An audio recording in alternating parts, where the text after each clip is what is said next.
Best of r/ChoosingBeggars episode 44. Subscribe for Reddit videos daily. So this happened a long time ago. I had an old scooter that I wanted to sell since I had bought a car and got my actual driver's license, so I didn't need it anymore. It still worked well, always took really good care of it, and the mileage wasn't that bad either. I even just replaced the exhaust, which put me back alone for around €100. The scooter had cost €1,500 when I bought it, and I wanted $500 for it.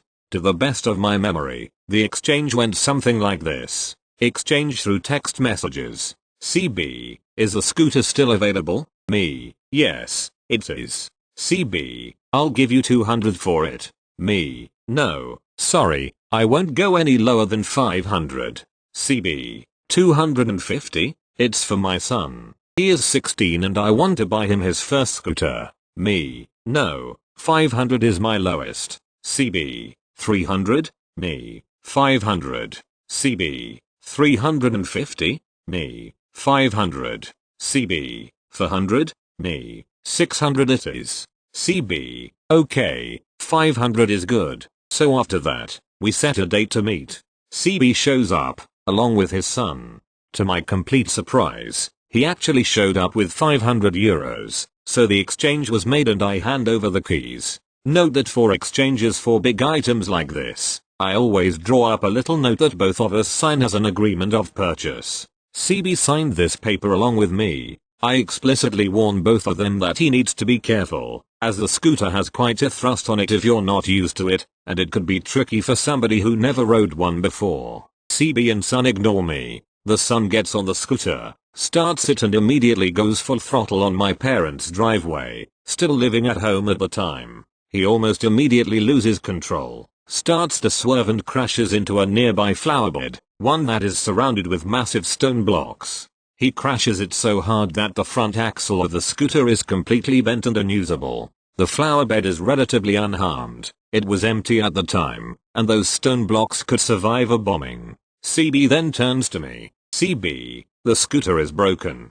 Me, yeah, I can see that. I told you to be careful. CB, I'm not paying for a broken scooter. Give me my money back. Me, but your son is the one who broke it. After buying it, I might add. CB, you promised me a working scooter. This one doesn't work. If you don't give me my money back, you're stealing and I'm calling the police. Me, go ahead. I have the paperwork here that says you bought it and that it was in working order when you did. Call them. At that point, the CB just collects his son and broken scooter, loads both in his car, and leaves. Never heard from him again. Edit. I see a lot of people asking about what I put in the note of purchase. You don't have to make a contract several pages long, so don't worry. I always make sure to include my information as the seller, the other party's information as the buyer, and a description of whatever item I'm selling and at what cost. I then state that the buyer agrees to purchase said item for that amount in the state that it is currently in.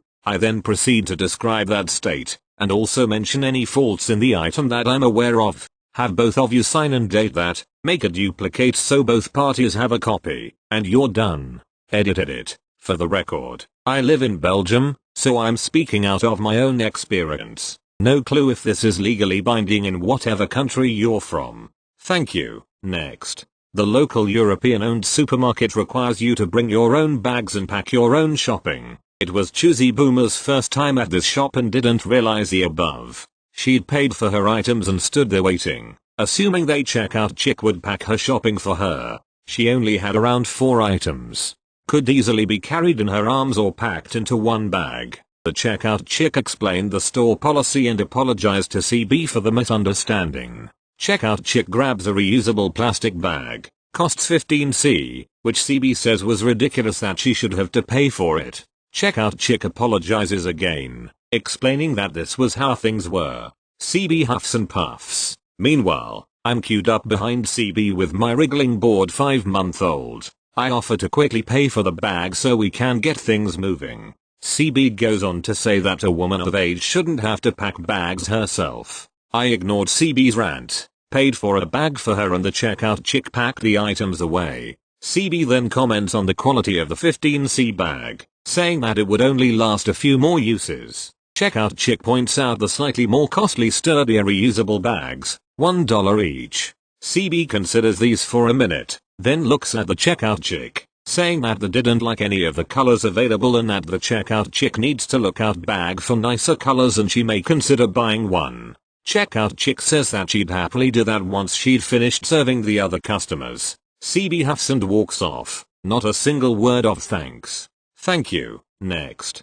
Several winters ago, my sister, let's call her CBA, through her own pretty irresponsible behavior, managed to get herself and her 3 children evicted from their home. Through the charity of family and church members, CBA finds religion every time she's in a tight spot. She was able to move into another home. The home she moved into, however, didn't have heat and CBA didn't have the money to purchase space heaters. Our kind uncle, KU, offered to help by installing, for free, several electrical heating units that he had. CBA would have had to pay only for the miscellaneous electrical supplies. At some point, CBA learned that KU also had a few wall-mounted natural gas heating units in storage. She quickly informed KU that she did not want the electric units, and that she would only accept the gas units. KU explained to her that the gas units were very expensive and were for a contracting job. CBA pitched a fit and said she wanted the gas units or nothing at all. Of course she expected KU to cave and give her what she wanted. After all, she had 3 small kids that would freeze over the winter. KU called her bluff and told her to get stuffed. So CBA found herself in the middle of winter with the only source to heat her entire house an old kerosene heater someone had given her. It remained her only heat source for the next 3 years. Of course, she told anyone who would listen how stingy and unhelpful her family had been. Like most choosing beggars / entitled people, nothing is ever her fault. Thank you. Next. I've been on Reddit for a short while now, and this happened a few weeks ago. After some thought, I decided to write it out and post it, because it's still on my mind. There's no wonderful instant karma or anything of the sort, and English isn't my first language, but I hope it's a good read. I'm sorry if it's too detailed. So, this happened just outside my home, and then in my mother's small shop. My mother sells dairy, such as butter, milk, and yogurt, all made from our own cow's milk. She also sells the meat of one of our old cows right now, and someone else sells cheese through her. It's all fresh, tastes good, and probably attractive to a lot of people because it isn't as processed, I guess. She's only open on Saturdays, as it takes a lot of time to make the products, and my mom can't do that and operate a barely stocked shop at the same time. She does take orders though, which she prepares on Fridays, like keeping products in the back for people who call her beforehand. So, I was on my way home from running a few errands, on a Friday, earbuds in. Then, about 100 meters away from our house on our small, sucky road, I suddenly hear the loudest honk. I look behind me to see this bald, middle-aged man. Honestly, if you Google Dutch football fans, tens of this guy pop up, looking pissed, almost half his car off the road, trying to get past me. This wasn't just annoying, but incredibly dangerous, as there was a large plot of land protected with wired string next to me. That stuff hurts to touch, and even more to fall into, and the water next to our house, basically a small river, next to him. So I obviously have half a heart attack, and even shout something along the lines of "You can't just drive past people on this kind of road, are you crazy?" before speeding up, pulling into the driveway and putting my bike in the shed. I walk back out to check our mailbox, when the guy and his wife, sporting a Karen cut, with a garbage parking job right on the road next to the mailbox, blocking everyone, walks past me, saying, "Oh, so you're mad, huh?" His wife didn't say much, but she looked like she sucked on a lemon. I go, "Of course I'm mad, just take the mail," and walk into our house through the shop, past them. As I'm safe in my house, I hear the guy start whining about me inside the shop, but my mom knows I'm not suddenly disrespectful towards strangers, so she didn't do anything with it. Then I hear her going, "So, no offense, but," and that's my cue to leave. Some of my family and people interning at our farm were at the table, so I sit down and start venting about the guy. As it wasn't far away, some of them saw what happened, and how pissed I looked coming home. So we start talking about how much of a dick move that was. and then we see the guy driving off without any products. Then my mom comes into the kitchen. So, he just left, immediately starting whining about you being a brat, and I didn't take that. Then I told him to please stop coming in on Fridays, and he got mad. Told me he wouldn't be coming back. Good riddance. After she sat down, she told me he had come in about a month before on a Friday. He was really loud, basically throwing the door open, shouting you have the best dairy, and grabbing bottles of yogurt, milk, and custard off the shelves. My mom told him to stop that, and that she wasn't open because it was a Friday. If he called beforehand it would be fine, but coming in unannounced like that wasn't it. He started bitching about not being able to come on Saturdays because he had work, so he came a day before, and when my mom told him she still wasn't open, he tried to gaslight her, saying she posted about being open on Fridays. Didn't work.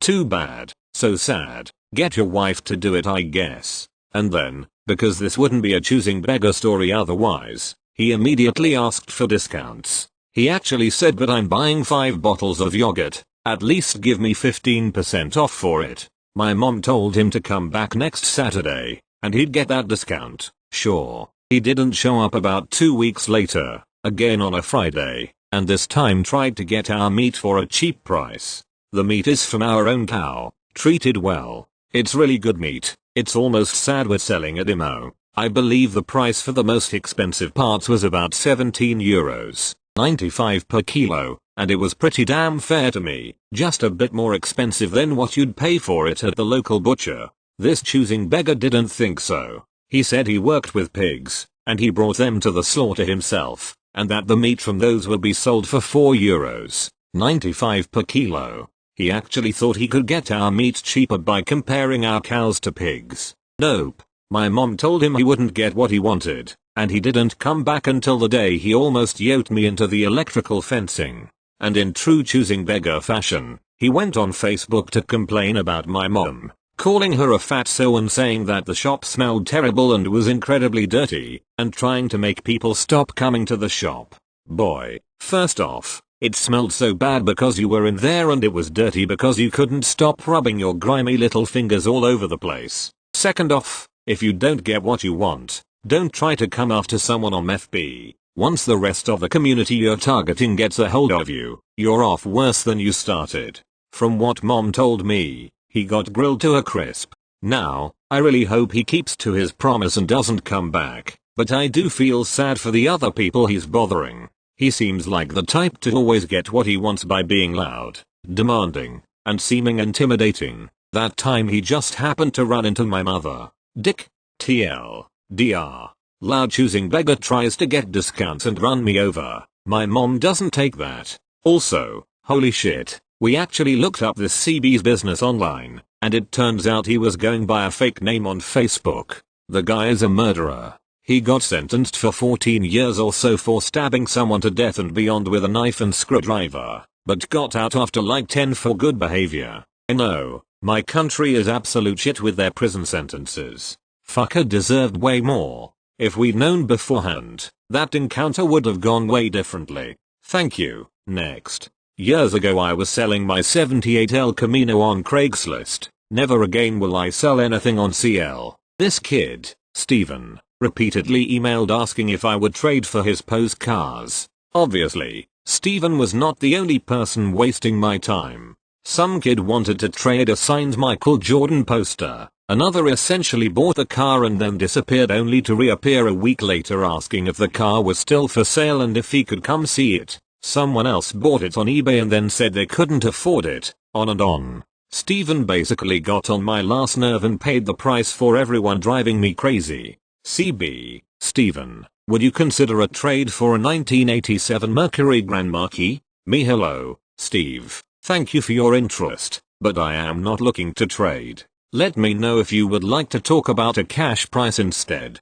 A couple weeks later. CB, Steven, would you consider a trade? I have 2 cars, 1987 Mercury Grand Marquis and a 1998 Suzuki Swift. Me no. A week later. CB, Steven, hello, I'm very interested in your Elko. Would you consider any trades? Me Steven, this is the third time you have asked me about a trade and this will be the third time I am telling you number. I even updated the ad to say no trades because I was tired of getting emails from you. At this point, even if you wanted to pay me cash I would charge you $200 extra for wasting my time with the same dumb question about your Pose Grand Marquis and more recently your Suzuki Swift. And if you think I am being rude, imagine if I emailed you every week reminding you that I am not open to trades, which at this point may be the best way for you to understand that I am not going to trade my car. Now, I don't want to go that route, so let's take the alternate path and part ways, never having to cross this bridge again. Thank you. Next. I moved into an apartment a few years ago. It was the first floor of a house that someone had converted into an apartment. One of his selling features was that there was an open internet signal nearby. It was called Bell 765, so we had just assumed it was from one of the restaurants nearby, which boasted about free Wi-Fi. So I used it fairly frequently, watching movies, and even running my Xbox Live off of it too. I was living there for about 6 months or so when I noticed a moving truck at my neighbor's place. I had basically kept to myself, so other than the odd hello as I passed I had never really met them. I went inside to watch some TV, but I noticed the internet was down. It happens, so I went and made some dinner. Internet was still down. I had to watch a DVD and gasp regular cable that night. When I woke up in the morning the internet was still down. I had to work, so I figured it would be back on when I got home. As I was walking to the bus, I noticed a lot more of my neighbors were out on their porches than normal. Not that odd as it was a nice day, but I took notice. I got home from work, and the internet was still down. Damn, might be time to actually pay for my own internet. I booked a call with my local cable company to come out that weekend. I noticed multiple cable trucks on my street for the rest of the week. When the cable guy arrived, the first thing he said was lost your free Wi-Fi. I asked how he knew, and he explained that I was his 6th call on this street that week. I guess Bell 765 was my neighbor's Wi-Fi signal, and we had all been mooching off of it. And when they moved they took it with them. I found out later, when I actually talked to the new neighbors, that the old neighbor had warned them to put a password on their Wi-Fi, as their bill had sometimes went up to $800 a month with everyone stealing their signal. We had forced them to move, because they couldn't afford to keep paying that anymore. I mean, I felt bad that we had forced them to move, but the new neighbor was an awesome guy, so I didn't feel too bad. Thank you. Next. This legit just happened over the phone. Not sure if CB, but if this lady does come in later, I'll post an up. This lady called the store and I answered the phone, and already I can tell by her tone she's cranky. She said she came in this morning, specifically ordered 1 apple turnover, 1 raspberry turnover and 1 cherry turnover. The price should have been $3.00 but was charged $3.99, so you know, easy fix. I told her if she brings her receipt and that I can refund her $1. No. That's not what she wanted. She wanted the full $3.99 refund. So I told her in order for me to do that, I had to return the entire product. So I told her that she had to bring in the container in with the turnovers for me to refund her the $3.99 she wanted. She told me that she was going to eat all 3 turnovers and was, at this point, demanding I refund her the full $3.99 for the inconvenience. I stood there dumbfounded as this lady is going on and on about how she lives too far away, legit the next town over, which is maybe 20 minutes, and that it's our fault we overcharged her. Granted, yes, the bakery did make a mistake, but our policy is that if you eat the entire product, we cannot issue a refund. And I had to kindly, as this lady was being a bitch, that I could not do a refund on $3.99 and could do the $1 she was owed for the turnover. She ended up hanging up on me and I'm waiting for her to come in tonight tbh. If she does, I'll update you all on what happened. If this isn't a CB, I shall take it off. LOL.